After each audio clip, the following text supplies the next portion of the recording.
With the first video, I was just, introducing myself to the mass so that they know why I'm interested or I'm concerned about the Nagas. Now let me come to the main topic, which I said I would touch. That is the political situation of Nagaland and the multi-crore scam, which is said to be done by Mr. Pillai, the OSD to the Department of Police, Government of Nagaland. Well, when I touch the political situation of Nagaland, that's the only state where every political party is joined together to, in fact, uh, look into only one thing, and that is their own good. You don't have any state in India, at least, where you have the BJP, the Congress, the regional parties, and the other big parties coming in together to form a coalition government or such, and then they go ahead with fooling the common man. Where can BJP ever be with Congress people,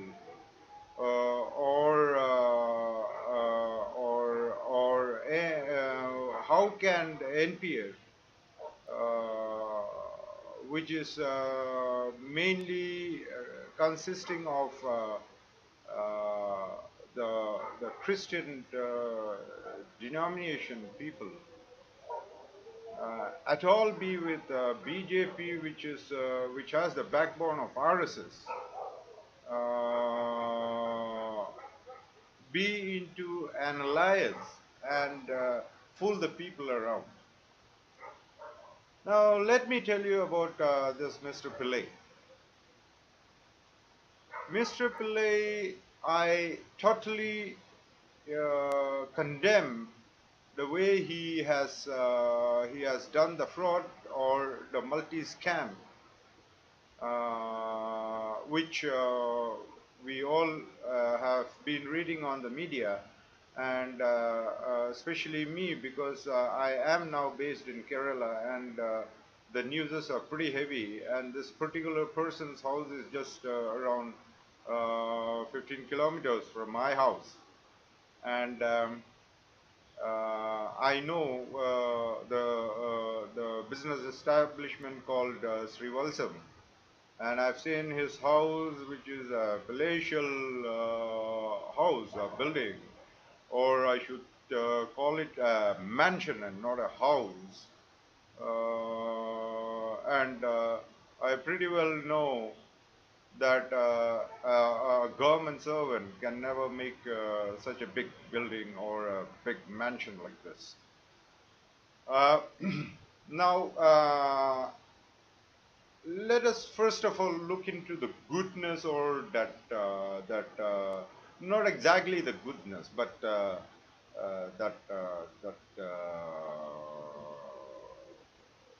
clever or the capability of Mr. Pillai. Mr. Pillai started just as a constable of the Nagaland police in Mon many years back, when Mon was said to be one of the most remotest and most backward places of Nagaland. A man rising from a constable to post after post after post after post, superseding his colleagues, which were mainly Nagas, and of course many non-locals too. We should, in fact, in one way, say that he has the caliber of doing so, or he proved himself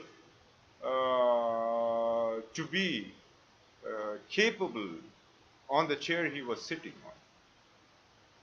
And later he also got a president's medal. That's not a small job. A president's medal for him, and that was recommended by his officials, the political leaders of that time, who were Nagas. So, in that way, he should be appreciated of his caliber and his cleverness, and his Mallu brain. Though I would term it as a Mallu crooked brain or a witty brain to be used in that way. Well, how could he actually jump up to this post? Do you think that he could just jump up to these posts without the help of the top level officers who were above him, and of which 90% of them were the Nagas themselves? Do you think that it could be done without the knowledge of the then Home Minister or the concerned Chief Minister? Do you think that these officials are not involved in this? And do you really feel that it is Mr. Pillai who played the witchy game all by himself? No, not at all. The fact is that I know the facts very well. I know the facts very well, and I've been on this track for long, and I've been tracing out things. And when I start saying about the political situation of Nagaland, which I would refer to, say, 20 plus years, like from the starting of the 90s, the political situation of Nagaland has taken up a U-turn, wherein corruption has overruled the rest of everything. And just imagine multi-crores being transferred out of Nagaland by a police officer. How do you think that this is going to happen? This can happen only if the Naga political leaders of all these times, when Mr. Pillai, who is said to have influenced the leaders and the bureaucrats or the political leaders and the police officers of the top brass, then they are all perfectly involved in this. And I know pretty well that Mr. Pillai is a weapon to these leaders and officials who have chosen him to be a weapon of their binami funds. Mr. Pillai goes to Delhi. He influences the central government and gets money for the police department, and this money is being diverted into other aspects very well known by the highest brass of the police and the Home Ministry and the Chief Minister, for sure. There is no doubt in it. There is no doubt in it that the Naga leaders are totally involved, and their money has been siphoned out of Nagaland to be used for business purpose. They have kept Mr. Pillai and his group as binamis of their fund for investments. Look into one thing. Today's Kerala news says that Mr. Pillai has a group set up for real estate inside and outside Nagaland. Forget about outside Nagaland. What about inside Nagaland? How can somebody from outside Nagaland buy a piece of land in Nagaland? Which is impossible according to the customary laws and according to the Indian constitution. A tribal land cannot be sold to anyone else except a tribe. And in case of Nagaland, it can be sold only to the scheduled tribe which is being recognized by the Naga customary laws. Now how? Are these huge multi crores of real estate transactions done in Nagaland? That means Mr. Pillai has been used by the leaders and the bureaucrats, all the police officials, top brass police officials, to siphon this money out to buy these places in binami names and then reconvert those lands into their name. Now, look into the other aspect of it. We came to know that the Nagaland police vehicle has reached his home in Pandalam, which is just 15 to 16 kilometers away from my house. And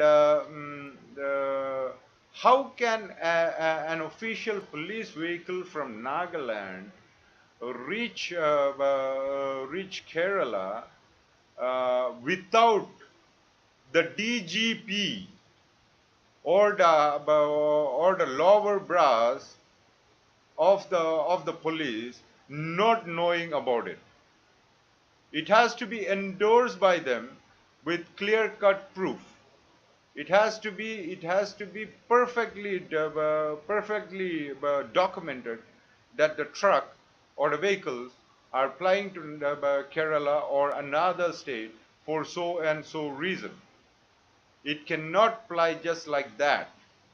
It has to be either going, if an official of the army gets retired or an official of a police gets retired, sometimes they send a vehicle to carry their load. But this is not that. It is said that he's been using the police vehicles to siphon out money.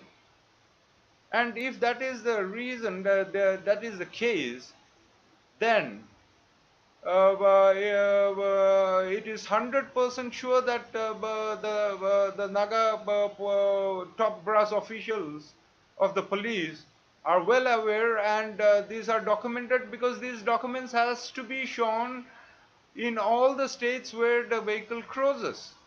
And Kerala is one place where rules and regulations are very tough, and the vehicles are checked at the entry checkpost. Okay, if you try a way to bribe these people and come into Kerala, now see, the enforcement or the IT department started it in Kerala. So out here things are pretty hard for anyone to escape the law. It's not very easy. Yes, you can escape in one way or the other, but then it doesn't last long, because even the ministers and the chief ministers and even the top brass bureaucrats are framed, and they have been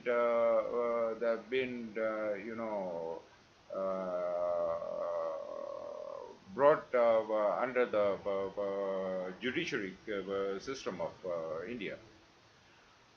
Now, the question is, how did Pillai do this? It is not Pillai who did it. The police department buys vehicles, and the vehicles, even new vehicles of 6 months old, 7 months old, 1 year old vehicles are being auctioned, and these vehicles are repaired in Mr. Pillai's binami or unbinami workshop in Dimapur, and it's been given to the political leaders of Nagaland.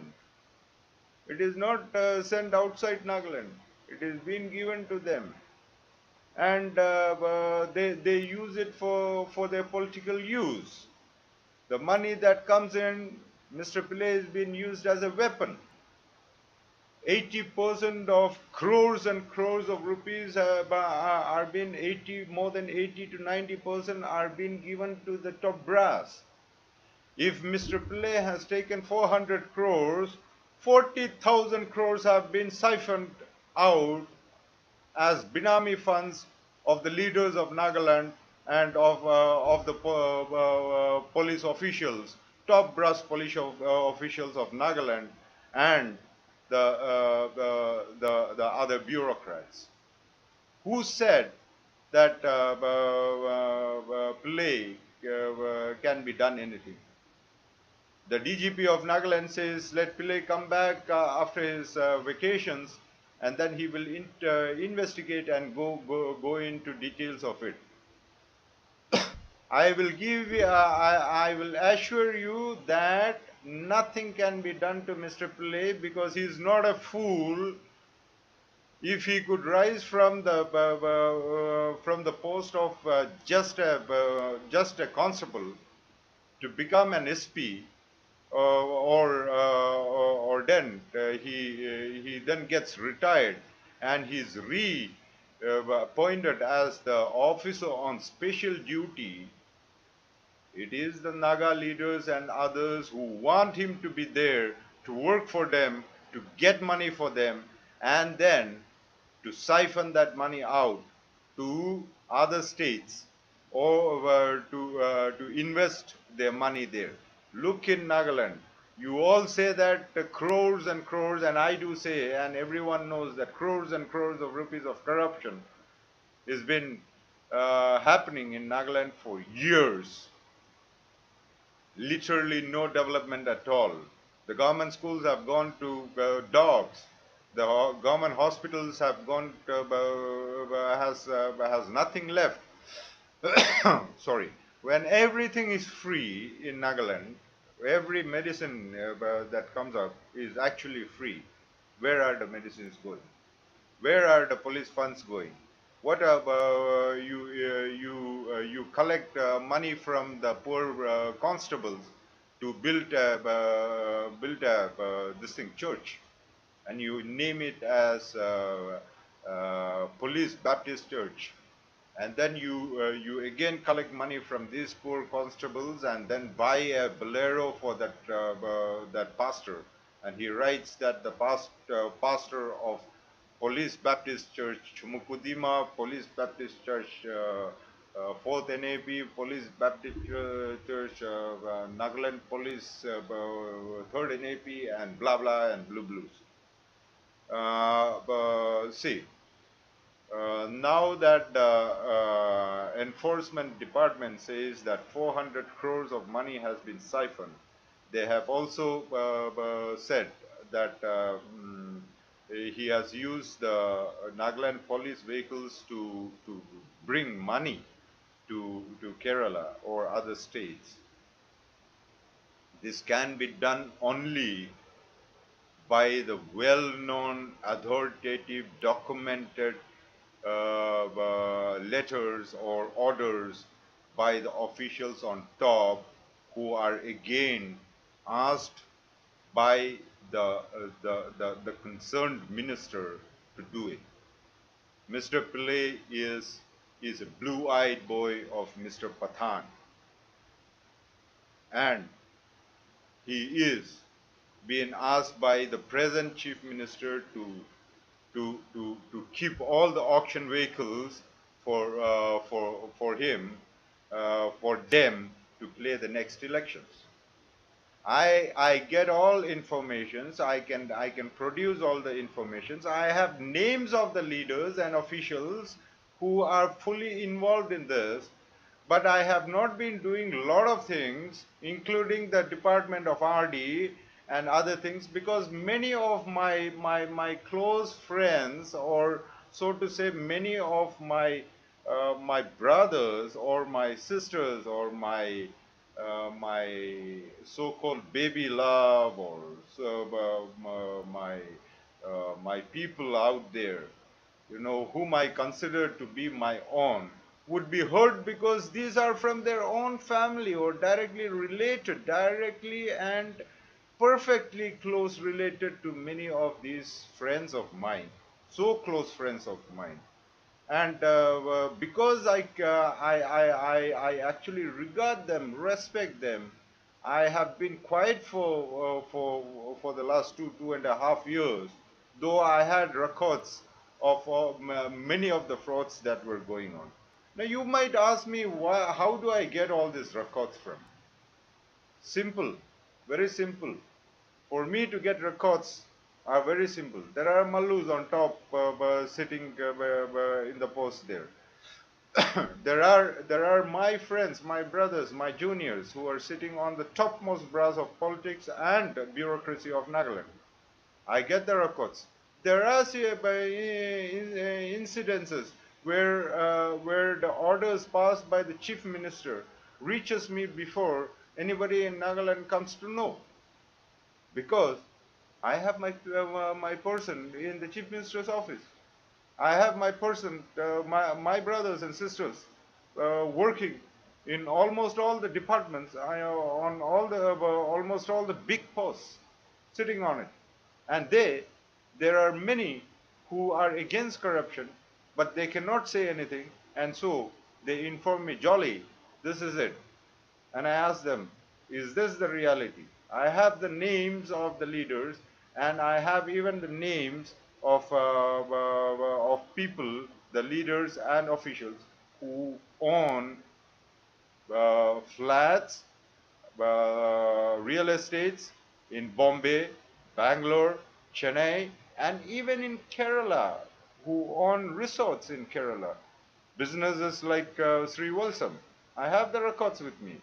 Let the time come for the political game, and I'm going to put up the records out. Now, whenever I talk about some things like, see, I have named the Home Minister, Mr. Pathan. Suddenly, there comes in the tribal scenario, saying that he is criticizing the Lothas because he is pro-Tenimi. I don't have anything to do with pro-Tenimi or Lotha or Sema or anything. When I criticize the late MP's son for for bringing out for transporting crores of money during the ban of currency, some people started criticizing me that I'm hitting on the semas. But I have wonderful friends. Some of my best friends are semas. My best buddy Mike is a Lotha. I have my baby love, who has been my closest friend from the childhood. Is an Ao. I have one of the best friends. One of the best friends is a Konyak. So I don't have any differences between any tribe.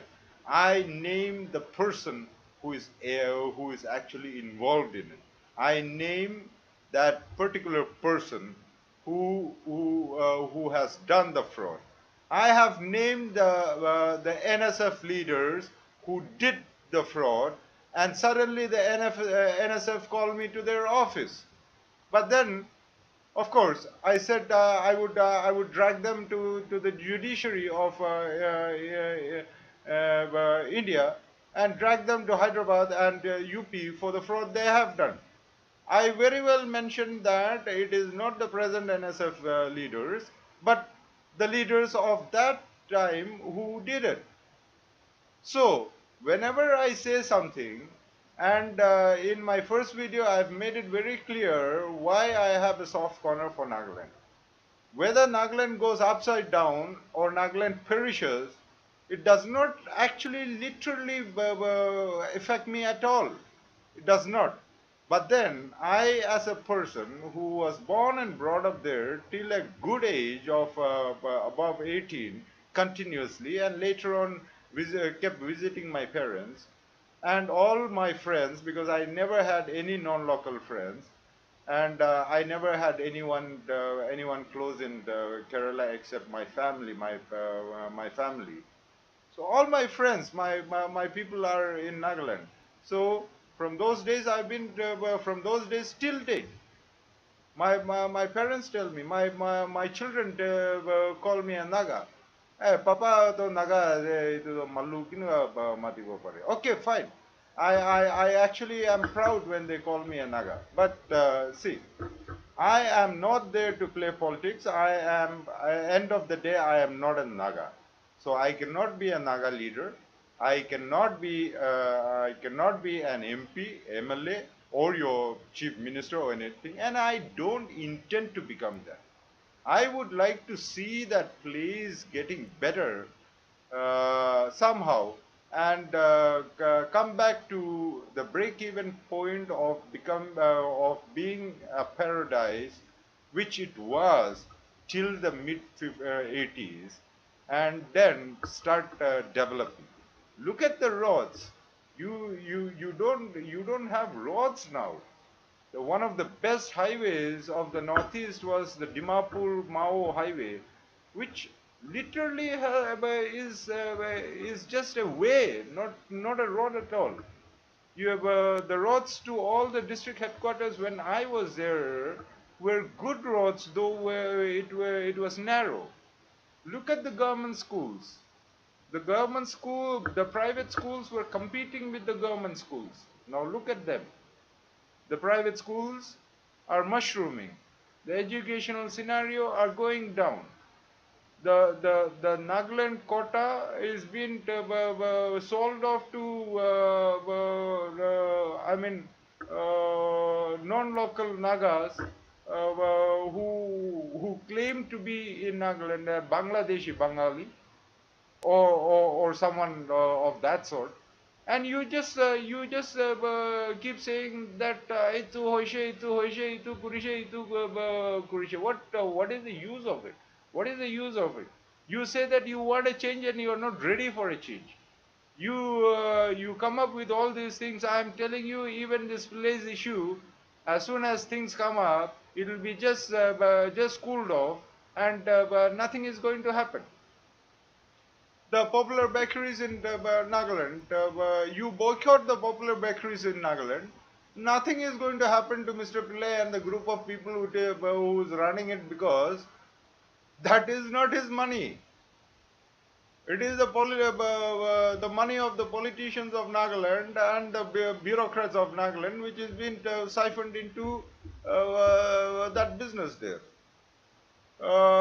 Nothing is going to happen if the entire Sri Valsam group is closed down. It is not going to affect Mr. Pillai, because entire money belongs to the ministers and the top officials of Nagaland. It is Mr. Pillai has formed or organized a group of binamis to siphon that money out. The real estates. I am surprised that how Mr. Pillai could play real estate game in Nagaland. Very fine, it can be played here. So in the coming days, you will see me naming the leaders and others into it. But then, I don't think if I name it also, nothing is going to happen. Nothing as now, because I've seen that many of the things don't happen at all. T.R. Zeliang, I have come out with clear-cut proofs that T.R. Zeliang, the patron of Harake movement, which is where Harake and RSS are in a married alliance, have a huge base in the Perenjaluki area. And the RSS have made it very clear that they intend to penetrate the Christian belt of Nagaland, through which they would like to penetrate the rest of the belts like Meghalaya and other places. No one is ready to ready to go in for the change. I am asking you, what were the chief secretaries of Nagaland, the retired chief secretaries of Nagaland, the retired chief engineers of Nagaland, the retired principal secretaries of Nagaland, who blabber that they can, they are going to bring the entire system of Nagaland upside down and make it clean and make Nagaland Eden Garden. What were they doing when they had real powers in their hand? I have not known that anybody have done something drastic in doing all this. They were there when the backdoor appointments were going. They were there when all these fraud things were going on, weren't they? And now they would like to play politics, and they are in the politics. You look into many of the retired chief secretaries; they are into politics. You look into the principal secretaries; they are into politics. The chief engineers; they are into politics. The retired directors of many of the departments, the medical department, which has ample lot of funds. You know, there are no doctors to work in the rural areas of Nagaland, but then there is a huge tussle to become the head of the TB, the AIDS scenario, the malaria department, the other department, the blah blahs and blue blues, and because they have ample lot of fund coming into it, but you don't have even a paracetamol in your government hospital. Now, when all this have been done, and we all talk about multi-crore of corruption being done in Nagaland, where is the money? I've been traveling all around Nagaland for the last two plus years, after a gap of more than 30 years. I feel pathetic condition of Nagaland. There are no good hospitals, no good government schools, no nothing for the poor, for the villagers. The students union, who has to fight for the rights of the students, put them into fraud colleges, and then the poor children have a tough time. Luckily or unluckily, one of the cases I came to know, and I had to run to Hyderabad to be challenged by the apex bodies. And where in India, except the northeast, do you see student leaders going around in a bolero? The moment he becomes an apex body chief, then he or she becomes the greatest man in the land. The mothers associations of other states run around collecting destitutes and orphan children, whereas the Naga Mothers Association was keen, and the three of them were keen to bring up the 33% reservation for T.R. Zeliang, so that he could eat up the 1,000 crores that was sanctioned for the local assembly elections. And then the entire Nagaland went into fire, and that and this, and there goes, finished. After a few days of tussle, everything settled down, and the NPF and the others are ruling good. Yes, Abu Zasarozele son is my classmate and best friend, but that does not mean that I'm not going to criticize that family of becoming that family of not looking into the welfare of the state. I would not hesitate to criticize any of my brothers and friends in future whenever I get the clear-cut picture of all these things. Mr. Pillai should be brought into the limelight, and I personally would try my best to bring him to the limelight, through which the enforcement department of India would go into the political leaders and the bureaucrats of Nagaland and bring out the total scenario of their binami funds outside Nagaland. Forget about inside Nagaland, because they have just 10% of what they have made inside Nagaland.